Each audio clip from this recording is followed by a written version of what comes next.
My business trip ended earlier than expected, so I quietly returned home, hoping to surprise my family. Instead, I heard my 5-year-old daughter say to my wife, "Mommy, Romeo dad is so much better than dad. I want to go out and play with him again in the future."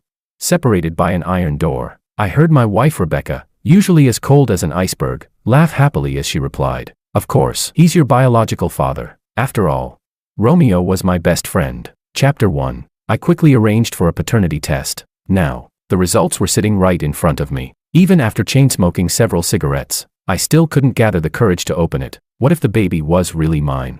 Wouldn't that make me the villain who doubted his own wife? CEO Chan. CEO Chan.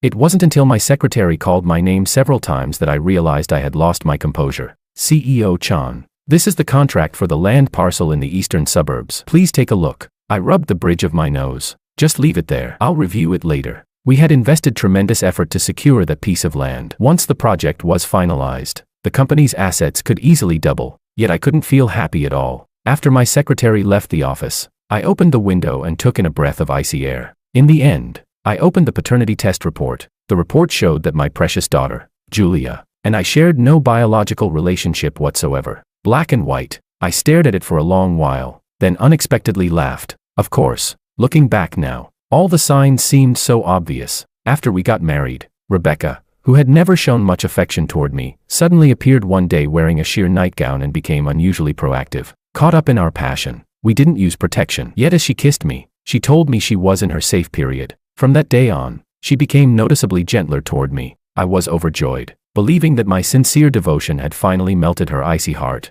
What delighted me even more was that our passionate night brought a new life into the world, and my wife, who had always insisted on remaining child-free, actually took the initiative to keep and raise the baby. "This is the fruit of our love," she said. Of course we should have her. I was deeply moved. On the day she gave birth, the baby was too large, and the delivery became dangerously difficult. She nearly died on the operating table. I knelt outside the operating room countless times, praying that my life could be exchanged for hers. Fortunately, both mother and daughter survived safely. Never wanting her to suffer through childbirth again, I voluntarily underwent a vasectomy. Now, thinking back on it, the mother and child whose lives I would have gladly traded my own to save turned out to be another man's child and the child's mother. How foolish could I be?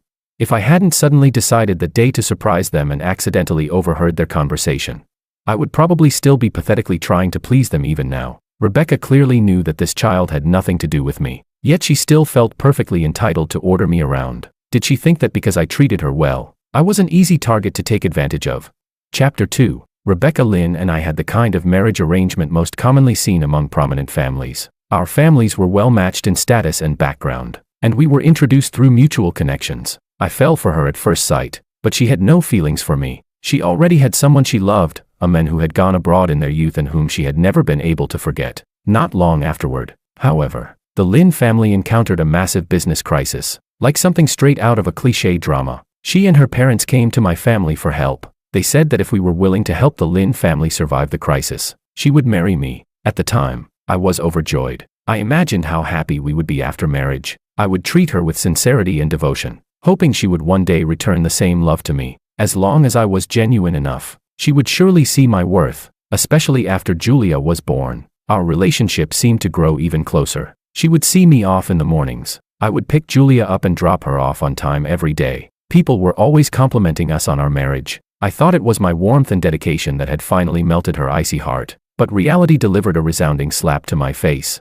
We had been married for 6 years. Julia was already 5 years old. All this time, Rebecca had known that Julia's biological father was someone else. Julia knew it too. The only one kept in the dark was me. Only me. Rebecca had accepted all the love and care I gave to her and Julia as though it were completely natural. She must have thought I was a fool, easy to deceive and easy to manipulate. Suddenly, my phone rang. A message from Rebecca appeared. "Wasn't your business trip supposed to be over already? Why aren't you home yet? Julia keeps asking for her daddy." When someone is speechlessly frustrated, they might actually laugh. I had prepared gifts long ago. I had rushed home early, wanting to surprise both mother and daughter. But what had I ended up seeing? Not a surprise, a shock. At the time, I was genuinely afraid I might lose control and do something reckless. So I left immediately and checked into a hotel, staying there for an entire week. Only now had she noticed that I was back.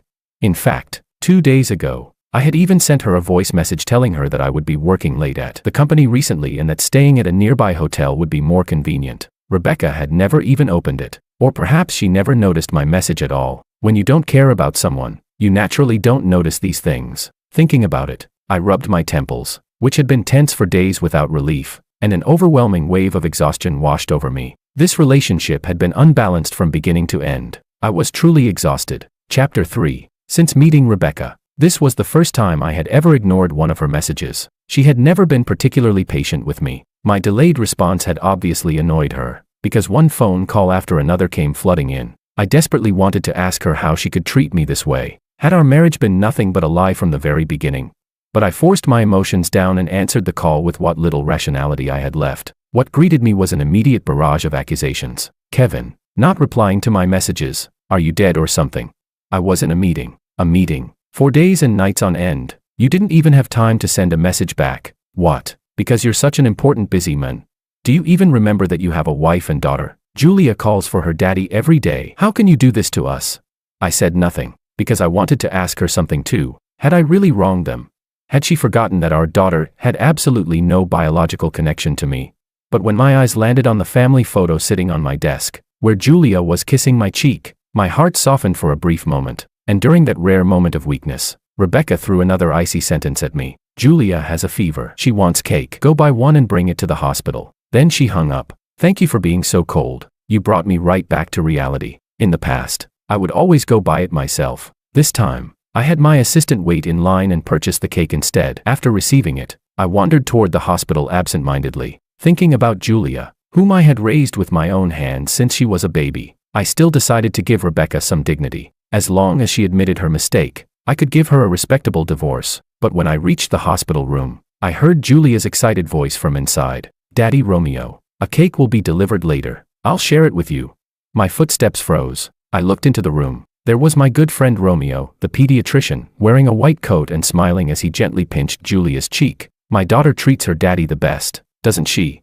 Rebecca stood nearby, watching their interaction with a tender and happy expression. It was an expression I had never once seen on her face. Inside the room, the family of 3 looked warm and harmonious. Outside the door, I felt like a complete stranger. Something lodged itself painfully in my throat. I had rushed all the way here carrying a cake for my daughter. And in the end, was I supposed to feed it to the brother who had cheated with my wife? What was I to them? Some pathetic fool. Standing outside the door, I felt like a stone statue. I didn't want to go in. Yet I couldn't bring myself to leave in such a humiliating manner either. It was Romeo who noticed me first. A bright smile spread across his open, friendly face. Ah, Kevin's here. Why are you standing outside? Come in, come in. The moment Rebecca heard that I had arrived, the happy smile on her face seemed to freeze. Instantly, she returned to her usual cold and distant expression. Clicking her tongue impatiently, she said, "What took you so long?" Chapter 4. I glanced at her and shot back. "And you don't know how long the line is at that cake shop?" Romeo stepped forward with a cheerful smile. "Looks like Julia's in for a treat today." The moment Julia heard that, she started bouncing excitedly on the hospital bed. "Cake, cake, I want cake right now." Rebecca immediately cut her off. "No, Romeo already gave you something to eat earlier. You can have it later." But Romeo waved his hand dismissively. "Oh, come on, let her eat if she wants to. She's still growing. One slice of cake won't hurt." Rebecca smiled helplessly and spread her hands. "You're always spoiling her." Julia could tell her mother had given in. She instantly broke into a delighted grin. I was standing right there in the hospital room, yet I couldn't get a single word in. Like an outsider, Julia didn't call me dad. Rebecca didn't even bother to give me a pleasant look. Even a delivery driver would at least get a thank you. And here I was, forced to watch my dear friend Romeo shower my wife and daughter with affection. What was I, exactly? Part of your little game. After seeing Rebecca relent, Romeo reached for the bag in my hand. When I made no move to hand it over, he reminded me, "Kevin, give me the cake." There was something in his eyes, a sense of entitlement, as if he were the true head of this family, and I was merely the delivery guy, an outsider. I thought about it. If I had been the one trying to persuade Rebecca to let Julia eat dessert, she would never have agreed. Rebecca had always refused to let anyone challenge her when it came to raising Julia. Now I realized it wasn't that she wouldn't allow anyone to disagree with her. She simply wouldn't allow outsiders to disagree with her. A surge of anger exploded inside me. At home, she rarely treated me kindly. Only when she needed something from me would she soften her attitude. And now, in this hospital room, She and Romeo were playing off each other perfectly, acting like a loving couple while blatantly ignoring my existence. Up to this point, Julia hadn't called me dad even once. Her mind was occupied entirely by her daddy Romeo. I reflected on things for about 5 seconds. Had I been too good to all of them? So good that this cheating couple felt comfortable provoking me right in front of my face, convinced I wouldn't react. They made me raise another man's child, and now they were openly flirting in front of me. What did they think I was? A pushover? I looked at Romeo's outstretched hand and his completely self-righteous expression. A cold laugh escaped me. Then I tossed the entire bag into the hospital trash can. Since she's already eaten his food, she doesn't need mine. Having both at the same time doesn't seem very appropriate, does it? As I spoke, I stared directly into Rebecca's eyes. Rebecca and Romeo both froze. The moment Julia saw the cake being thrown away, she completely lost it. Jumping and screaming on the bed, she cried, "Bad daddy, you're a bad daddy. I don't want you as my daddy anymore." Rebecca frowned and pointed at me. "Kevin, are you out of your mind?" Romeo immediately pulled Julia into his arms and comforted her softly. "It's okay, Julia. Good girl. Daddy Romeo will buy you another one later. It's just a cake, right? If it's gone, it's gone. We don't care." Then he turned to me and said reproachfully, "Kevin, that's not right. I know you're upset because I bought Julia food without telling you first, but I only did it because I care about her. If you're angry at me, then be angry at me. How can you take it out on a child?" Sniffling in his arms, Julia screamed, "I only want Daddy Romeo. I only want Daddy Romeo. I don't want the bad daddy anymore." Rebecca looked thoroughly displeased. "Julia is sick. Who exactly are you putting on this performance for? Is this how a father behaves?" Fine. At my age, I thought I had seen it all. Apparently, I was still capable of learning new things. I stared straight at Rebecca until she became visibly uncomfortable. Being a father like this isn't good enough. I laughed softly. "That's okay. Doesn't she already have another father?" Rebecca instinctively opened her mouth to argue, but the moment she met my gaze, something in my eyes frightened her. "You three make quite a happy family." Then I looked at Romeo. "If you're going to be a father, then take responsibility as one. Why are you explaining all this to an outsider like me?" The moment those words left my mouth, I turned and walked out of the room. Behind me, Rebecca's face had gone pale with panic. Chapter 5. I stepped into the elevator, but Rebecca chased after me and stopped the doors from closing. She grabbed my arm and demanded anxiously, "Kevin, what nonsense were you talking about just now? Have you lost your mind?" Holding the elevator door open, I looked at her with a cold smile. "What do you think? Would someone with a functioning brain spend years raising another man's child?" She was instantly speechless. Then, almost reflexively, she began arguing. "What is wrong with you today? You've been talking nonsense all day. What do you mean someone else's child? She's our child."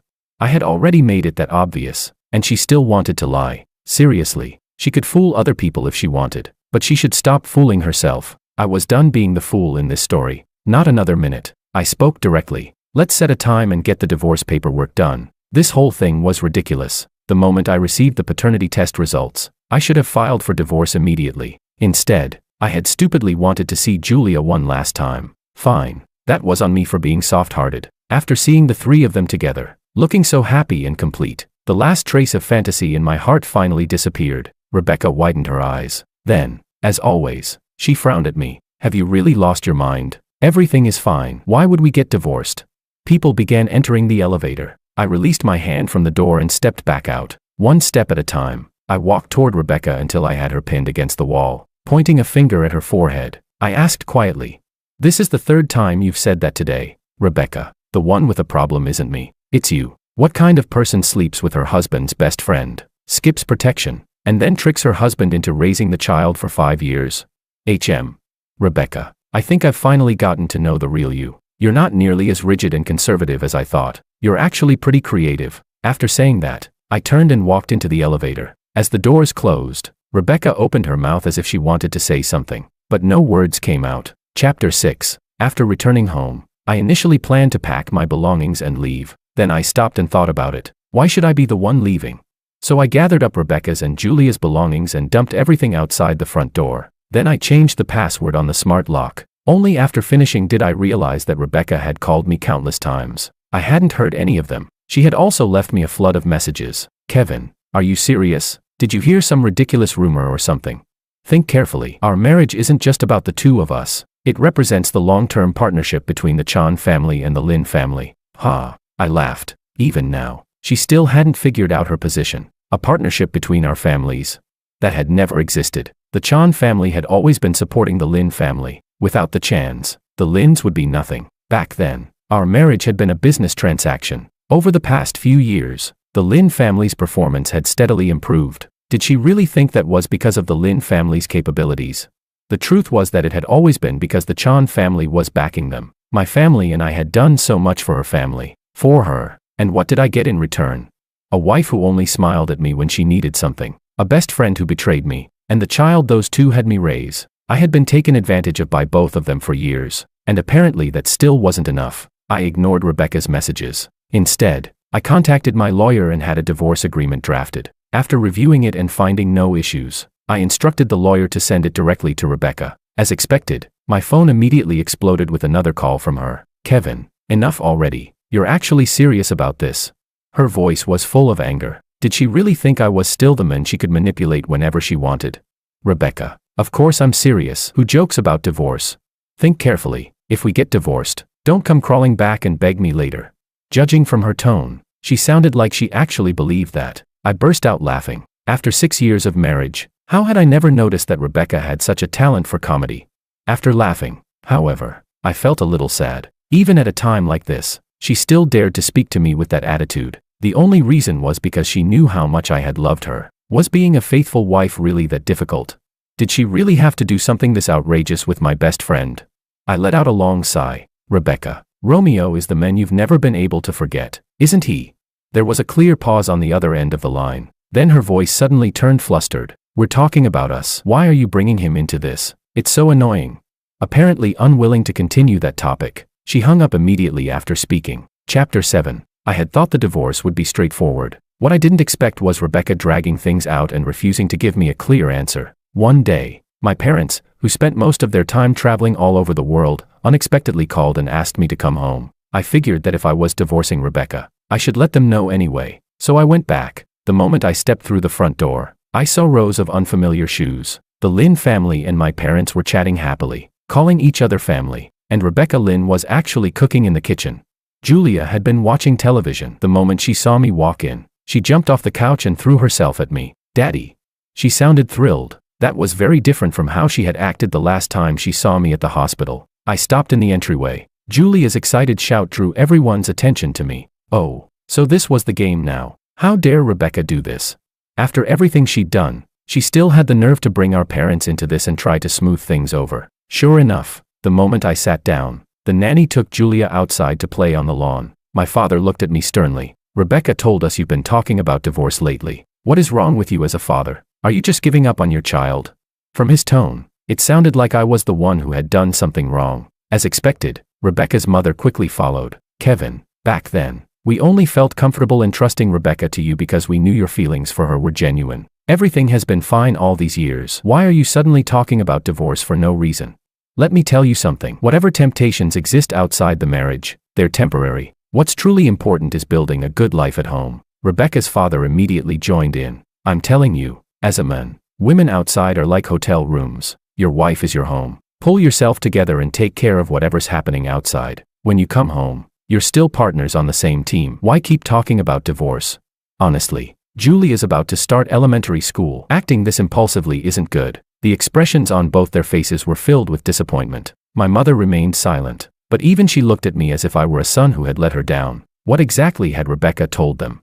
Impressive. She had somehow convinced all 4 parents that I was the one at fault. I sat quietly for a moment before speaking. Finished.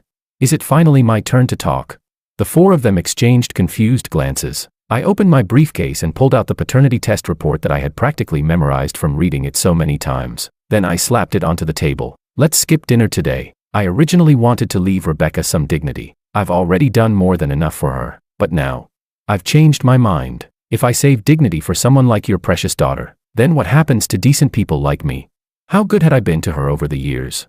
Good enough that she had mistaken me for a complete simp. The kind who would accept anything without complaint. How could someone's sense of entitlement grow this large?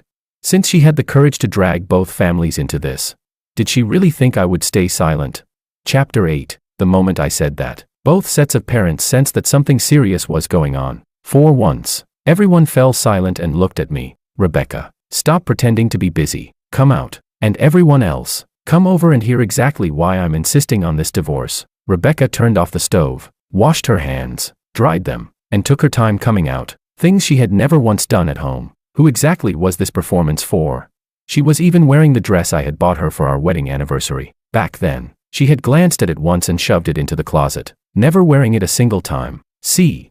She always knew how to make me happy. She simply never wanted to. What I hadn't expected was for her to wear it on an occasion like this, and then gather both families together while subtly implying that I was the one who had done something wrong. Cooking, wearing the dress I bought her. Was this supposed to be her version of admitting fault?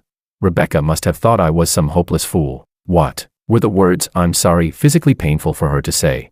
The irritation inside me ignited instantly. Like a firecracker, my temper exploded. I put on a friendly smile and flipped the paternity report over, revealing the title on the front. Everyone here can read, right? Then take a look for yourselves. I didn't want to waste another word. The moment Rebecca saw what I had taken out, all the color drained from her face. Her lips trembled as she stared at me in horror. You, how could you have done a test like that?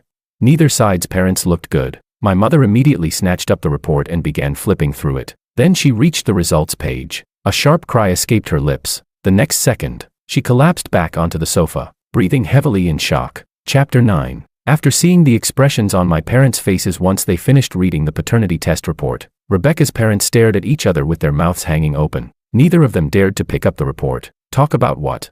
Tell me, after seeing this, what exactly is there left to talk about? 6 years of marriage. Haven't I given you enough dignity already?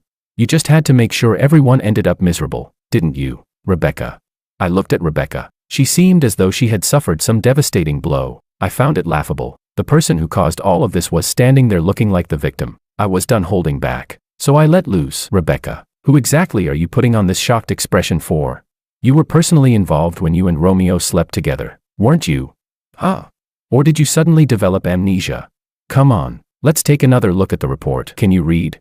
Maybe I should read it aloud for you. Julia is determined to have no biological relationship with Kevin. Rebecca couldn't respond. Instead, she sank to the floor and started sobbing uncontrollably. I crouched down in front of her and continued without mercy, trying to avoid the issue. Not a chance. Just sign the divorce papers already. If you really care about Julia, then her biological father should be the one attending her elementary school parent meetings. Rebecca cried so hard she could barely breathe. Suddenly, Rebecca's father, his face flushed red with rage, raised his hand for the first time in his life and slapped his precious daughter across the face. The crack echoed through the room. Her cheek immediately turned bright red, and tears streamed down even faster. Rebecca's mother was heartbroken and grabbed Rebecca's father. Don't hit the child. Don't hit the child. I looked at the two old hypocrites and immediately started cursing. A child. She's still a child. She had a kid with another man, and that kid is already 5 years old, and you're still calling her a child? If you want to discipline her, take her home and do it behind closed doors. You can beat her to death for all I care. Just stop putting on this pathetic performance in my house. After hearing that, Rebecca's father turned his anger on his wife. Look at what you've spoiled into existence. How can she do something like this and still face her in-laws?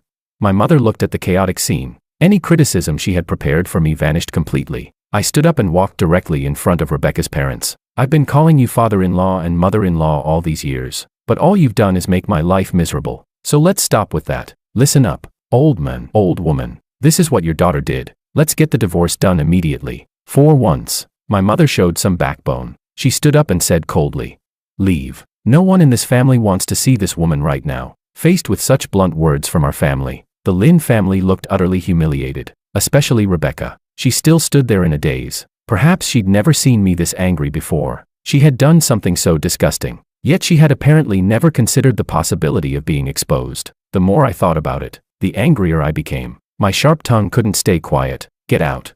I treated you well because you were my wife. You cheated on me and expect me to keep smiling at you. The entire family stood frozen, not knowing what to do, yet none of them moved. Finally, my father slammed his hand onto the table. "Steward, show our guests out." Only then did Rebecca's father finally realize how serious the situation was. Panic flooded his face. Offending me alone might not have been disastrous, but offending my father was a completely different matter. Without the Chan family's support, any talk of the Chan family continuing to back the Lin family would become pure fantasy. In the end, Rebecca's father forcibly dragged Rebecca's mother, Rebecca, and Julia toward the door. The entire family fled in disgrace. The reunion dinner, in the end, never happened. Chapter 10. After discussing the details of the divorce with my parents, I returned home. There, I found Rebecca sitting outside the front door, tears streaming down her face as she waited for me. I'd changed the password. She couldn't get in. When she saw me, she looked up, and to my surprise, there was even a trace of resentment in her eyes. "Kevin, I've never been hit by anyone in my entire life. Look at me now. Are you satisfied? Has your anger gone away?" She slowly stood up. The dress I had given her was wrinkled and disheveled. The red, swollen handprint on her left cheek was impossible to miss. What? Was she trying to gain sympathy from me? I wasn't the one who hit her. The whole thing felt absurd. So I asked, "You slept with my best friend, used no protection, and ended up having a child. Then your solution was to let me unknowingly raise that child for 6 years. Now your father slapped you because the truth came out and he felt humiliated. And somehow you're implying that I should calm down, forgive everything, and get back together with you." Before all this happened, Rebecca had never heard me speak so bluntly. Apparently, she couldn't handle it. She let out a choked sob and nearly collapsed on the spot. I ignored her and unlocked the door. Rebecca immediately shoved her hand into the gap and tried to force her way inside. But when she realized I had no intention of slowing down as I closed the door, she panicked and pulled her hand back. The door slammed shut, leaving her outside. From the other side, she shouted, "Kevin, do you really have to be this heartless?" Using the last bit of patience I had left, I answered seriously, "You don't actually think I'm a heartless one, do you? There were countless opportunities to avoid all of this. You could have prevented this tragedy at every turn, but instead, you chose every disgusting option available. Rebecca, these were your choices, weren't they?" She fell silent. Word by word, I pressed on, "If you didn't want to marry me, then you shouldn't have married me. But if you were going to marry me, why did you have a child with another man? And then make me raise her? You're truly something else. Now that we're divorcing, won't you finally be free to be with Romeo?" Rebecca was crying so hard she could barely breathe. Between sobs, she stammered, "Kevin, it's not like that. Please, just listen to my explanation." The moment I heard that, my anger flared again. "Explanation my ass. I only have one question for you. Is Julia Romeo's daughter or not?" The crying outside the door gradually quieted. Silence, an admission without words. For the first time since receiving the paternity test results, I had heard her acknowledge the truth, even though she hadn't actually spoken. My chest still tightened painfully. "Sign the divorce papers, otherwise I'll file for divorce in court. And trust me, that won't look good for your family." After saying those final words, I walked deeper into the house. No matter how much she cried or screamed outside, I refused to respond. Eventually, her commotion became so disruptive that other residents complained to property management. Several staff members came and tried to persuade her to leave, but Rebecca seemed to have completely lost control. She shouted that unless I opened the door, she wasn't going anywhere. Then she screamed even louder, "After all these years together, you're just throwing everything away. What kind of person are you? If you won't think about me, at least think about Julia." Even now, she was still trying to place the blame on me. She refused to believe that every consequence she was facing was the result of her own choices. Think about Julia. Whenever I thought about Julia, I thought about Rebecca and Romeo sleeping together. Then I thought about all the years I had spent raising Julia with my own hands. Damn it, the more I thought about it, the angrier I became. I was furious enough to consider calling the police, but when I did, they informed me that legally we were still husband and wife. They couldn't remove her on harassment grounds. So instead, I sent a text message to Romeo. He rushed over shortly afterward. At last, he managed to pull Rebecca away. By then, she seemed completely drained. Perhaps she had cried herself exhausted. She allowed Romeo to hold her as she continued sobbing, and together, they finally left. Chapter 11. After a week of silence, Romeo actually asked to meet and talk. He even had the nerve to call me his brother. What was this? Cheat with my wife and then try to play the friendship card? I got straight to the point. So the person you could never stop thinking about while studying in the United States was Rebecca. Romeo nodded and began telling his story. He had been a poor student, surviving in America through scholarships and endless part-time jobs. Rebecca, on the other hand, was a wealthy heiress who had everything she could ever want. Yet somehow, they had fallen deeply in love. They made a promise that once Romeo achieved something significant in life, he would return and formally ask for her hand in marriage. But in her second year back home, her family ran into trouble. I understood immediately. That was when I had poured all my effort into saving her family's business crisis and happily married her. Then I took leave and came back for your wedding. I never expected the bride to be her. Romeo had always been a meticulous person. Before their relationship became official, he had never posted photos of Rebecca. He had only casually mentioned to us that he had met a woman he wanted to spend the rest of his life with. I remembered being puzzled at the time. He had come all the way back to attend my wedding, but whenever our friends asked about the woman he loved, he would look heartbroken and say, "If I can't give her the life she wants, there's no point showing you her picture." What noble-sounding nonsense. I cut off Romeo's emotional storytelling and told him what he had really been thinking back then. What you actually meant was, I couldn't help her family when they were in trouble. Then my buddy ended up marrying the woman I love. Must be nice being rich. Damn it. Fine. I can't marry her anymore, but I can still sleep with her. Faced with my blunt accusation, Romeo froze with his mouth half open. No matter how beautifully he tried to describe their story, from the perspective of the men they betrayed, they were nothing more than a disgusting cheating couple. When did Julia happen? The question hurt to ask. After a long silence, he finally answered, "It was during your wedding. She was in the lounge." I picked up the glass of ice water in front of me and threw it directly into his face. Water soaked through his suit. On our wedding day, Rebecca had suddenly told me she felt tired after drinking and wanted to rest in the lounge for a while. Meanwhile, I had been outside, accompanying both families and making rounds to toast our relatives and guests. And while I was doing that, they were inside betraying me. Fine. They would both pay for this. Chapter 12. Rebecca Lynn kept refusing to sign the divorce agreement. In response, my family unilaterally suspended all cooperation with the Lynn family. The Chan family suffered some losses as well, but to us, it was little more than pocket change. If we lost it, we lost it. For the Lynn family, however, it was devastating. The Lynn family had never been on the same level as the Chan family to begin with. The two companies weren't even comparable in scale. After the Lynn family had suffered its earlier crisis, it was only through the Chan family's support that they had managed to survive. Now, we had inventory ready to ship. We simply refused to deliver it. As a result, the Lynn family missed deadlines with their own clients. One problem led to another. Before long, Rebecca's parents personally forced her to sign the divorce papers. Her father cursed furiously. "When you were with Kevin, all you could think about was that shameless Romeo. Now that Kevin doesn't want you anymore, why are you pretending to be devoted and heartbroken? And you're dragging the whole family down with you. You're completely useless." Rebecca's mother cried every day. She could barely bring herself to care for Julia anymore, especially after the day the family was forced to pay an enormous contract penalty. That day, Julia happily cheered. "Yay, I don't want the bad daddy anymore. He wouldn't even let me eat cake. Now I have Daddy Romeo. I can eat cake every day." Rebecca's mother was so furious she nearly slapped her, but her upbringing stopped her hand halfway. Instead, she became so angry that she fainted and had to be rushed to the hospital. When she woke up and saw Romeo standing by her bedside, calling her mother-in-law and fussing over her with concern, she immediately lost consciousness again. After waking up for the second time, she decided that all her suffering was Romeo's fault. In her eyes, Romeo was a homewrecker. She went through the hospital ward telling anyone who would listen how Romeo had seduced her daughter, betrayed his best friend, and caused massive losses to her family. Within half a day, nurses and doctors throughout the hospital were looking at Romeo with contempt. But that wasn't the end of it. Using my connections, I uncovered evidence that Romeo had paid someone to write his graduate thesis years ago. I reported him to the hospital. The only reason I knew about it was because we had once been friends. Having a medical master's thesis from an American university ghostwritten wasn't cheap. Back then, Romeo had borrowed money from me. He never told me what it was for. He had been careful, but being careful only gets you so far when the person you're dealing with has resources.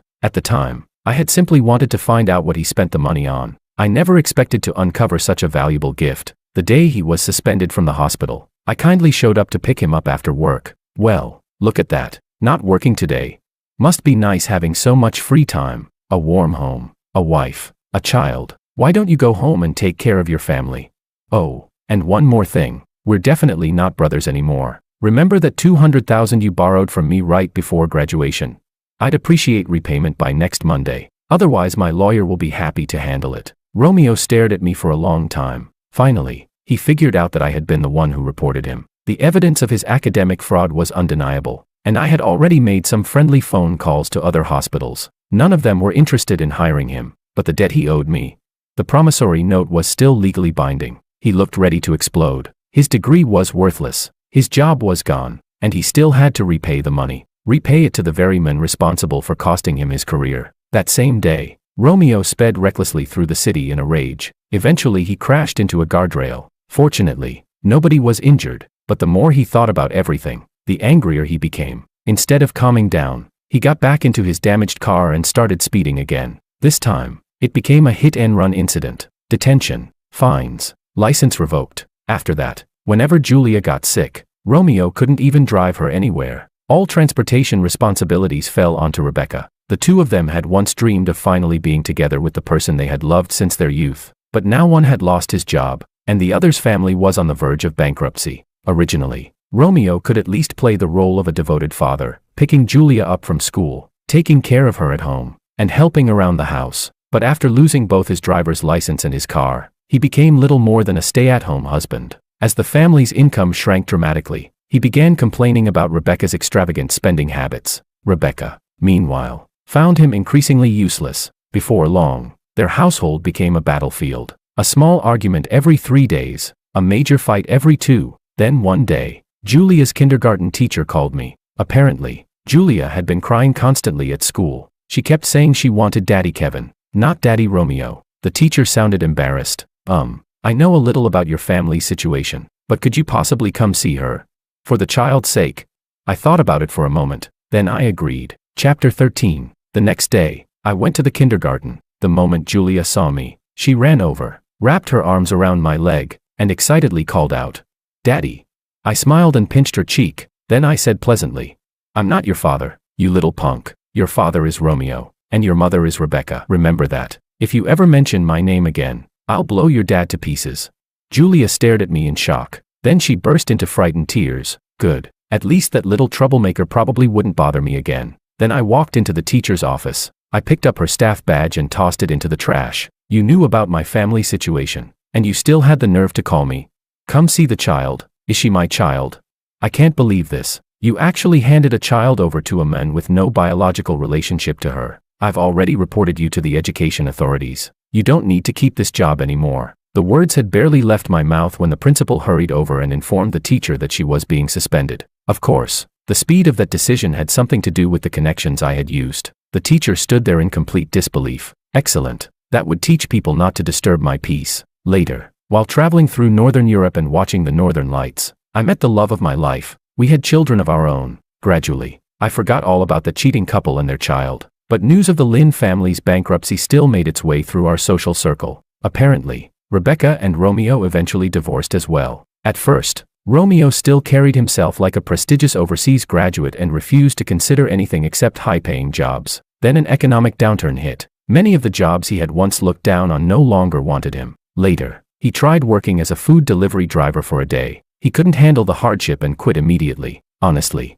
he was quite something. He eventually started posting provocative dance videos on short video platforms and became a male influencer known for suggestive content. Rebecca hated it. The two of them argued repeatedly because of it. Romeo accused Rebecca of being spoiled by a life of luxury and acting like a wealthy heiress even after her family had gone bankrupt. Furious, Rebecca took Julia and left home. Ironically, that only made it easier for Romeo to continue his online content. Then one day, Romeo was arrested for allegedly being involved in illegal sexual transactions. Well, Rebecca's father hadn't been wrong when he called him a shameless man. After that, Rebecca found a new boyfriend. According to rumors, he was an extremely submissive man who tolerated all her tantrums and abuse without fighting back. Everyone has their own preferences, I suppose. I respected it, but I certainly didn't wish them well. Some time later, Rebecca appeared at my front door. Her hair was a mess as she knelt and begged me for help. It turned out that the boyfriend who seemed honest and wealthy was actually a financial fraudster. Everything she had been enjoying was built on money obtained through fraud. The man had been arrested, and Rebecca's comfortable lifestyle came crashing down overnight. At first, I felt some sympathy for Julia. After all, I had raised her myself for years. I thought perhaps I could help a little. Maybe I could introduce Rebecca to a normal job and help her learn how to live independently instead of constantly relying on men. But the first thing she asked me was whether I could find a way to get her fraudster boyfriend released. I was stunned. The creativity was truly impressive. I immediately called the police. Before long, Rebecca was taken away as well. After all, to me now, she was nothing more than a stranger, wasn't she? That evening, I still had a movie date with my wife. As for helping an ex-wife, not a chance.